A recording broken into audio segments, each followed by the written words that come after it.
Ça ne répond pas manifestement à l'ampleur et à la nature des revendications qui ont été portées par la mobilisation très importante du 29 janvier. Et en même temps, le président est obligé, quelque part, de consentir de nouvelles mesures à caractère social, de portée limitée. Naturellement, ceux qui vont pouvoir bénéficier de ces mesures, pour certaines, de portée limitée, transitoire parfois. Il s'agit par exemple sur les allègements d'impôts d'une mesure applicable sur la seule année 2009, une prime de rentrée pour certaines catégories de Français.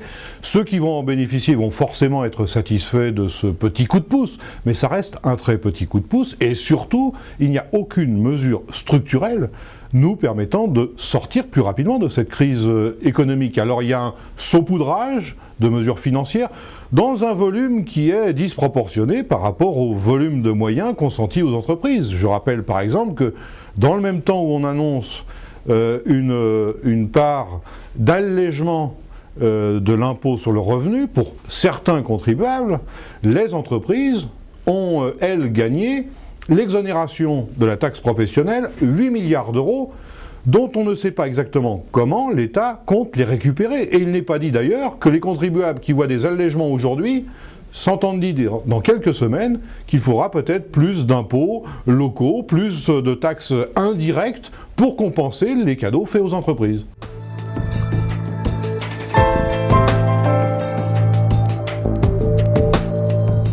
Ça n'est pas une réponse à la crise, c'est une volonté de tenter de désamorcer le mécontentement social. Les dernières enquêtes qui ont été faites le confirment.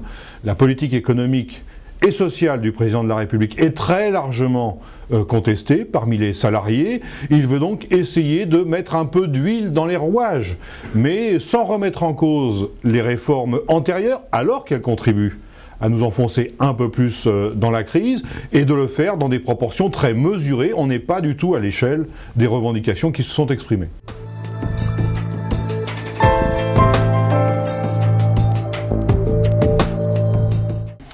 Il est là dans une position paradoxale. D'une part, il se satisfait plutôt de la situation française. Il estime que comparé à d'autres pays, nous sommes certes dans la crise, mais pas avec les mêmes indicateurs alarmistes que les autres pays. Il y a donc une part de satisfecit sur sa propre politique, qui va naturellement, là aussi, complètement à l'inverse du diagnostic de beaucoup de nos concitoyens, et à cette revendication d'une remise à plat d'un certain nombre de décisions politiques, de réformes.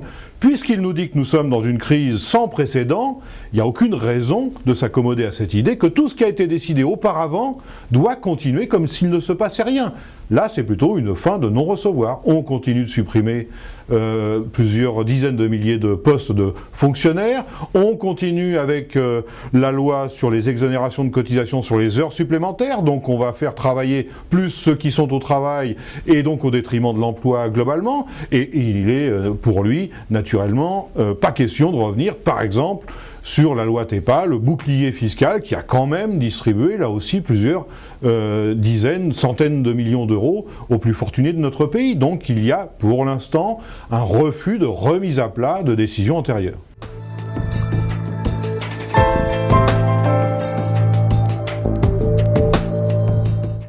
Là, il y a un grand flou, puisque la CGT, notamment, a refusé de s'inscrire dès hier dans des discussions dont les objectifs restaient particulièrement ambigus.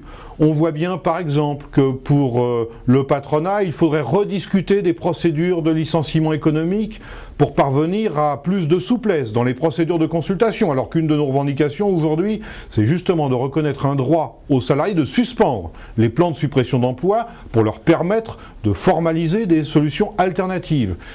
Des sujets comme l'organisation des élections prud'homales. On considère que ça n'est vraiment pas un sujet d'urgence, même si naturellement nous ne sommes pas satisfaits des conditions dans lesquelles ces élections sont organisées. Il y a le renvoi à un débat sur le partage de la valeur ajoutée, une mission d'expertise en quelque sorte. Moi je l'interprète comme une décision émanant du président de la République qui ne peut plus ignorer le débat public qui existe aujourd'hui quant à la situation des entreprises, quant au fait qu'il y a un partage inéquitable de la richesse produite dans les entreprises. Le seul défaut, c'est de renvoyer à une espèce de commission d'experts, en sachant que le patronat ne veut pas aborder ce sujet avec un argument massu, défendu par Madame Parisot, présidente du MEDEF, qui consiste à dire les entreprises, elles appartiennent aux actionnaires, on touche là au droit de propriété. Grosso modo, les salariés ont droit au salaire que les actionnaires veulent bien leur consentir. Ils n'ont pas à revendiquer un autre partage de la richesse produite. C'est dire que cette intransigeance doit se voir opposer une mobilisation plus forte.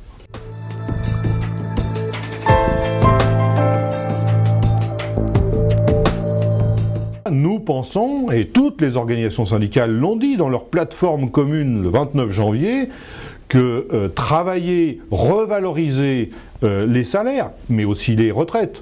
Pas question au passage de toucher au montant des retraites. Le gouvernement estime avoir déjà fait sur le niveau des pensions.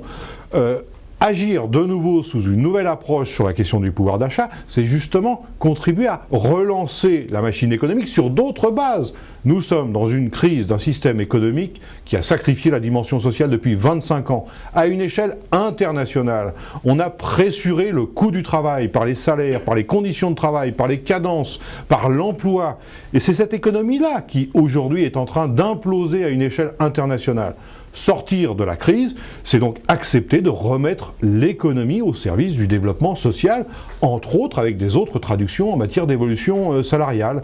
Là, c'est donc une divergence profonde d'appréciation, alors que les entreprises continuent de justifier l'impossibilité, comme toujours, d'augmenter les salaires parce que ce serait préjudiciable à l'emploi et aux entreprises. Moi, je remarque qu'aujourd'hui, beaucoup d'entreprises disparaissent, pas parce que les salaires évoluent, mais justement parce qu'on est dans un système économique qui sacrifie la dimension sociale.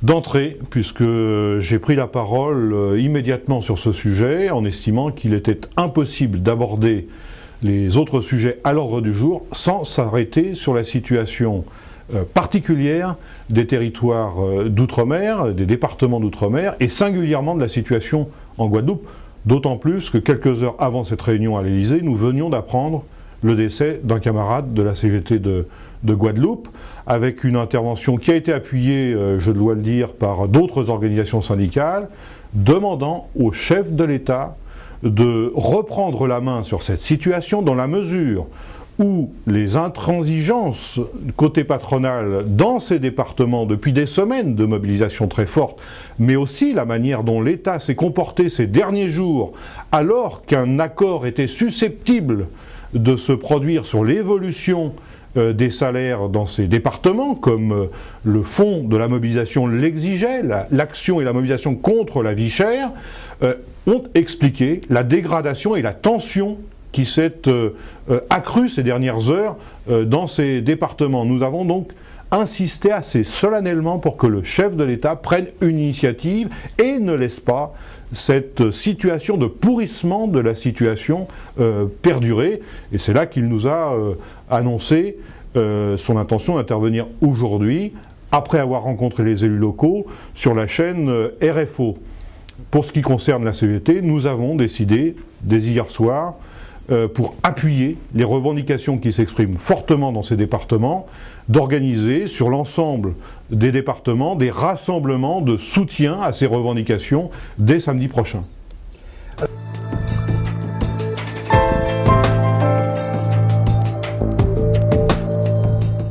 Oui, tous les commentaires sont convergents sur le diagnostic à l'issue de cette réunion. Il y a à la fois un président de la République qui a été obligé de bouger compte tenu de la mobilisation et donc d'ouvrir à certaines mesures dites sociales pour atténuer les effets de la crise, mais nous sommes très loin de la plateforme revendicative exprimée et portée massivement le 29 janvier, d'où le rendez-vous intersyndical de lundi, et tout laisse à penser qu'il y aura de nouveau un accord unanime de tous les syndicats pour travailler désormais à un autre rendez-vous coordonné le 19 mars.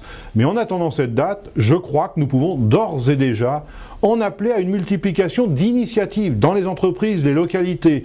Il y a ces rendez-vous coordonnés au plan national, mais il faut un feu roulant d'initiatives dans les entreprises, puisque nous avons aussi à interpeller les employeurs, notamment sur la question des salaires et l'évolution des emplois, dont on voit que chaque jour annonce de nouvelles suppressions d'emplois.